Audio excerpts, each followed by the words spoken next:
Welcome back to All This Math. This is Professor Parker. We live at Cheney. You know what I'm saying? All right.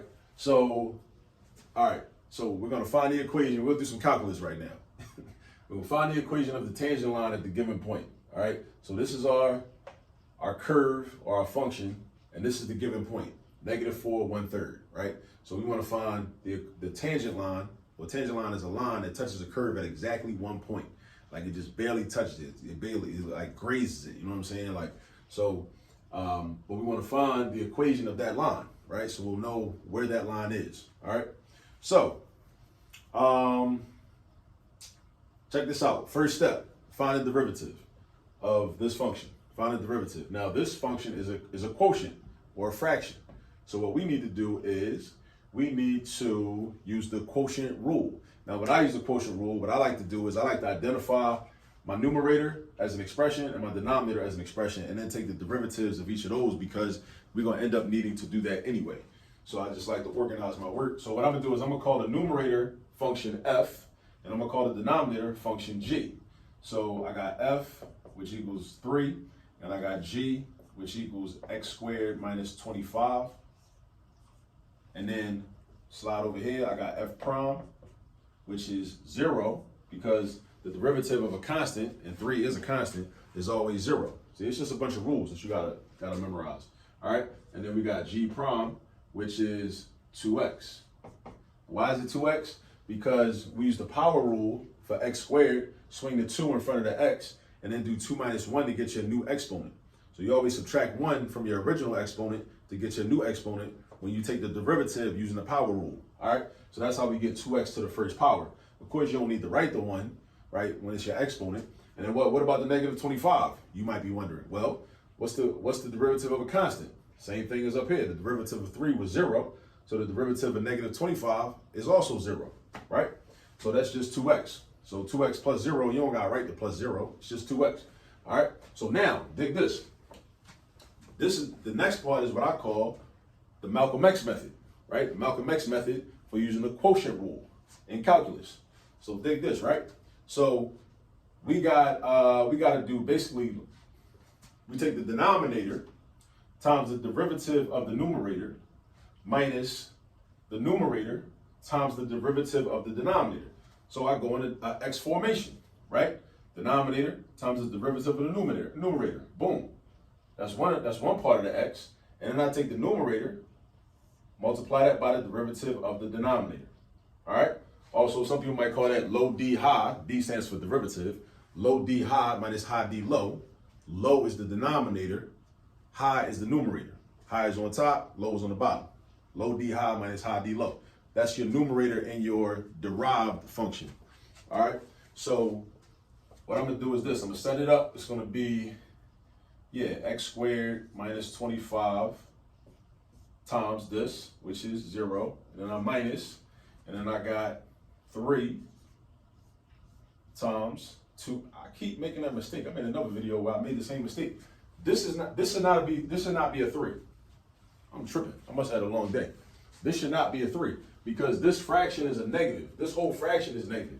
So that means that when I separate the numerator and the denominator, I got to make a decision. I got to make one of those negative. Usually what I do is I make the numerator negative. That's just what I do, right? So I'm going to make this 3 negative. I'm not going to mess with the x squared minus 25. I'm not going to make that negative because it's like more complicated. I'm going to just make the 3 negative, right? So this actually is going to be minus -3 times 2x. So be careful. Like, don't be like me in that regard. Pay attention to your negative signs. You know what I'm saying? Pay attention to your negative signs. A negative sign is like a red flag. And just like with people, you got to pay attention to the red flags. In math, you got to pay attention to the negative signs. Always pay extra attention to the negative signs. You know what I mean? So anyway, now this is just my numerator. So now I draw my fraction bar, and my denominator is going to be low squared. So low D high minus high D low over low squared, right? Low squared, meaning the denominator is squared. Whatever the denominator is, squared, right? So we got x squared minus 25 all squared. All right, and now we just simplify everything. Now this is being multiplied by 0, so you know what's going to happen with that. You know how we come with that. That's going, because anything multiplied by 0 is just 0. And then over here we got negative 3 times 2x is negative 6x. Remember, negative times a positive is a negative. So that's negative 6x. But then you got minus negative 6x. Minus negative 6x is a double negative. So that gives you positive 6x. Positive 6x, right? So that's y prime. So this is going to be y prime. Y prime is going to be positive 6x over this denominator. X squared minus 25 all squared. All right? So that's our derivative. That's the first step. We found our derivative. We completed our first step. All right? That's our derivative. Now our second step is to find the slope of our line that we're looking for. So we're going to take this x, right? And we're going to substitute it in here. So to find m, I'm going to call it m because m represents slope in algebra. So I'm going to have 6 times negative 4, again, don't forget the negative sign, over negative 4 squared minus 25 squared, right?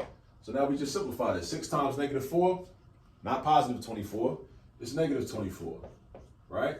And then in the parentheses down here, we got negative 4 squared. That's negative 4 times negative 4, that's positive 16. 16 minus 25. 16 take away 25 is going to put you into the negative. That's going to be negative 9. The negative 9 squared is going to be positive 81. All right. Now that's a kind of ugly kind of fraction. It's kind of weird. We don't usually see that, right? But that don't mean it's wrong, right? Negative 24 over 81. Can we reduce it? Yes, we can, because they have a common factor of 3. The numerator and denominator got a common factor of 3.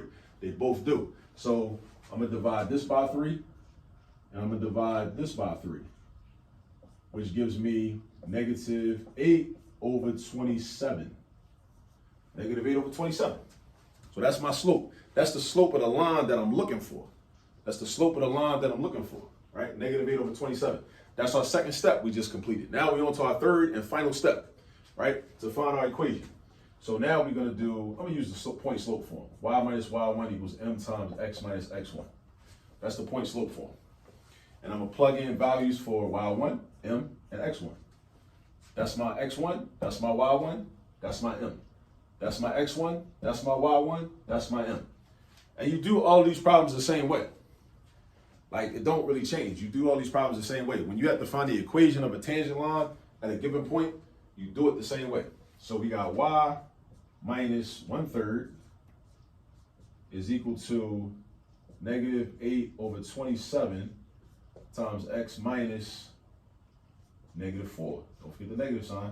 So now I got y minus 1/3 equals negative 8 over 27 times x plus 4. Why is it plus 4? Because it's a double negative. That's why.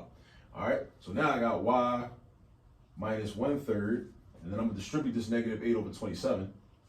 So I got negative 8 over 27, and then I'm going to have negative 8 over, times x. That's how I got that. And then negative 8 over 27 times 4, that's going to be negative 32 times 27. Now let me make this quick, like, public service announcement, because a lot of people make this mistake. When they multiply a fraction by a whole number, they like to multiply the whole number by the numerator and the denominator. That's wrong. You know why? Because if you multiply this 4 by the negative 8 and by the 27, what you're essentially doing is you're not multiplying by 4. You're actually multiplying by 1. You know why? Because if you multiply 4 by this and this, what you're implying is that this is not a 4. This is actually 4 over 4, or 4/4. Because this 4 only applies to this negative 8. There's no other 4, right? There's only one 4. So you don't multiply the 4 by the negative 8. Remember what I said, like, probably in another video. In math, we have to understand the language of math. And in math, what's understood don't have to be said, right? So this 4 has an invisible denominator of 1, because 4 is the same thing as 4/1, or 4 over 1. So the 4 gets multiplied by the negative 8, and the invisible 1 under the 4 gets multiplied by 27.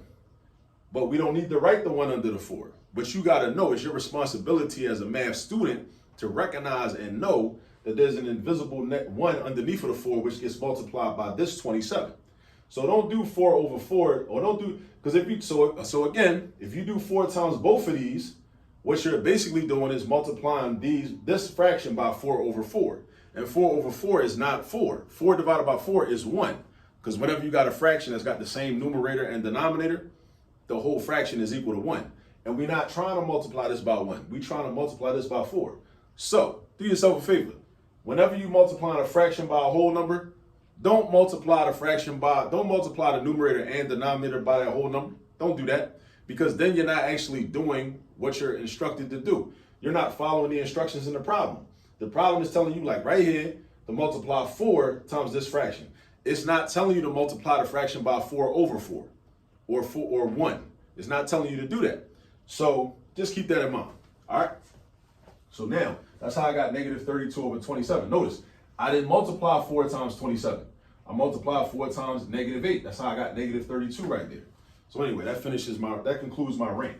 All right. Anyway, let's get rid of this negative 1/3. So we got y equals negative 8 over 27 x minus 32 over 27. Slide that negative 1/3 over there. Technically, it's called transposing, right? If you want the standard term. Then so we got plus 1/3 over here. Now, I'm gonna combine these two right here. I'm gonna combine these two, right? I'm gonna combine them. But look, these are fractions. You got, we're doing calculus. You gotta know how to add fractions. Like for real, like come on, bro. If you don't know how to add fractions, come on.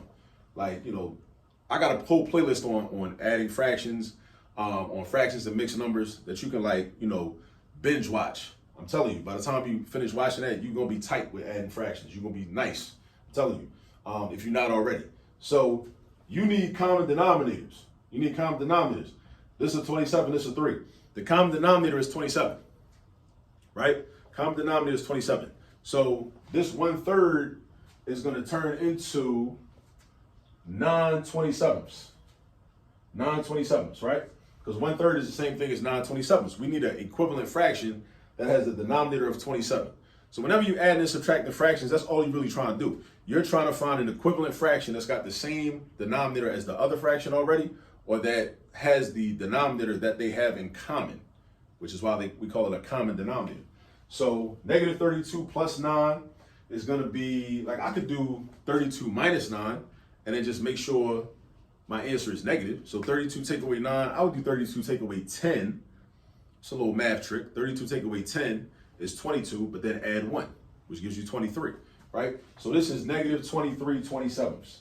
So y equals negative 8 over 27 x minus 23 over 27. Minus 23 over 27. Let me check my work. Make sure I ain't tripping. Yeah, because I did this earlier, and I know I had it right earlier. So yeah, this is the right answer. Y equals negative 8 over 27 x minus 23 over 27, right? So again, 3 steps. We found the derivative using the Malcolm X method. I like that, right? We gotta evoke the ancestors. Right? Never forget the ancestors. You know what I mean? So you find the derivative, then find the slope using the x value that you're given for the point, right?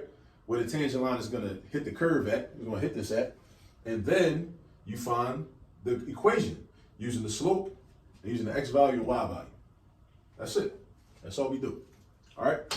So definitely, use this video as a resource or a reference. Think about a lot of the things I was saying, especially about the algebra issues and even some of the arithmetic issues, if you have those issues.